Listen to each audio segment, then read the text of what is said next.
All right, so special thanks to this company who was nice enough to send us this MP3 player, HiFi audio. See on the back, HiFi MP3 player, supports up to 256 gigs. Nothing really on the back or around the edges or the front really, just a box. So let's open it on up. Let's see what's in here. So very nice packaging. Slide the top off. Then right on top we have a full user's guide, which this is helpful to give you all the info about storage and controls and getting your files on here and all of that. Then on the bottom here we have, for that, an included micro USB cable. So this one charges with micro USB. And then, well, that's it besides the MP3 player.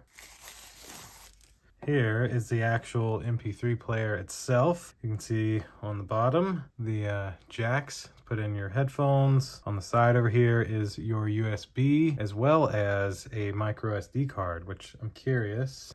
This micro SD card is 128 gigs. Look at that, 128 gig micro SD card. So that's pretty cool. It includes that with it. You've got a reset button here and your volume rockers, power button at the top, and then a menu button, a back button, a play button, fast forward and rewind. And this is the dial to look through everything. So just to show you the screen, hold down our power button, and we have a nice screen that'll feed us all of our details, play settings, favorites, equalizer, folder view, music, settings, etc. So that will do it for this HiFi audio MP3 player unboxing. Again, special thanks to this company for sending this to me to show you what you get. You get everything you see here, including a 128 gig SD card, which will hold a good bit of songs. Thank you all for watching. We'll see you in the next unboxing. Deuces.